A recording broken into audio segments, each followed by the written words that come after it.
एकदम अशी बिस्किटसाठी लागणारी आणि अशी ठिसूळ अशी शंकरपाळी आज मी बनवणार आहे. त्याच्यासाठी एकदम साधी सोपी पद्धत आहे. कमी साहित्यात बनणार आहे शंकरपाळी. रवा घेतलेला आहे मी आणि थोडासा ओवा घेतलेला आहे. ओवा टाकायचा छान लागतो आणि मैदा घेतलेला आहे आणि थोडंसं आपलं साजूक तूप घेतलेलं आहे घरी बनवलेलं. आणि जेवढा तुम्ही रवा घेणार आहात त्याच्या समजा 1 किलो रवा घेतला तर पाव किलो आपल्याला घ्यायचा आहे मैदा.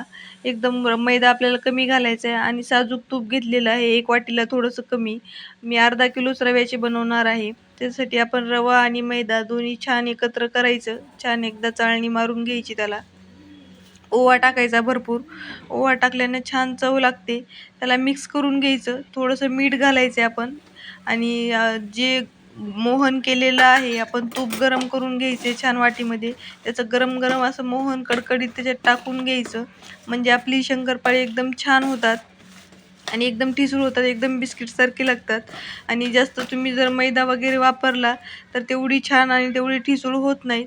आणि गोड म्हणून थोडंसंच घालणार आहे मी. 1च कप घेतलेली आहे साखर. पिठी साखर वगैरे नाही घालायची.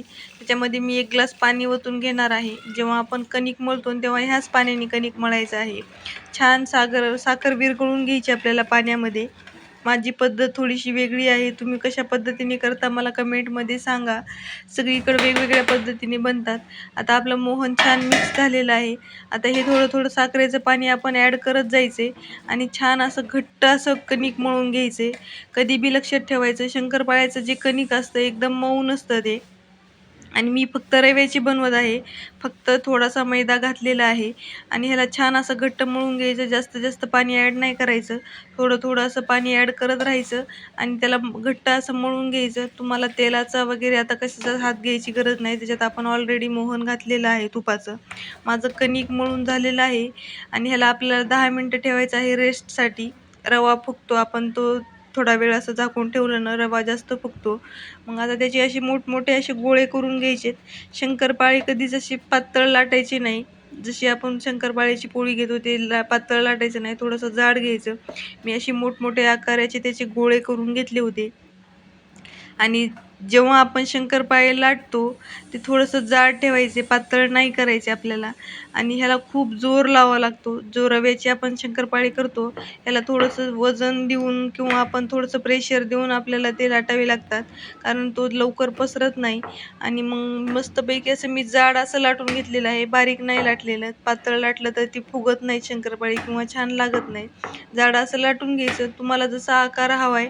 आता माझ्याकडं तर चमचा वगैरे नाही आहे म्हणून मी चाकूच्या साहाय्यानेच त्याला कट करणार आहे. काही वेगळे आकार वगैरे देणार नाही. जो रेग्युलर आपला शंकरपाळ्याचा आकार असतो तोच आकार मी घेतलेला आहे.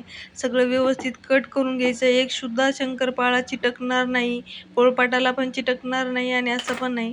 आता जेव्हा मी एक-एक काढते ती सगळी शंकरपाळी व्यवस्थित एक-एक निघत आहे. तुम्ही बघू शकता. तुम्ही एक वेळेस अशा पद्धतीने नक्की ट्राय करा. आणि तुम्हाला जर हवं असेल तर मी एक वेळेस मैद्याची पण बनवून दाखवल. आता हे आज रव्याची आपली रेसिपी आहे. तेल छान गरम झालेलं आहे. आता मस्तपैकी आपल्याला शंकरपाळे टाकून घ्यायचेत आणि गॅसची फ्लेम थोडीशी लो ठेवायची आहे. एकदम फुल गॅसवर नाही तळायचे, नाहीतर ते लवकर काळे होतात. छान असाच कलर करून घ्यायचा, थोडासा गोल्डन असा कलर. पूर्ण लाल नाही करून घ्यायचे. मस्त असे शंकरपाळे आपले बनवून रेडी आहेत. कशी वाटली रेसिपी नक्की कळवा. आवडली तर लाईक करा आणि एक वेळेस ट्राय करा जरूर तुम्ही शंकरपाळे अशी बनवायची. आणि तुमच्याकडे कशी बनवतात मला एकदा कमेंटमध्ये नक्की सांगा. भेटूया पुढच्या रेसिपी ब्लॉगमध्ये. तोपर्यंत एन्जॉय द रेसिपी.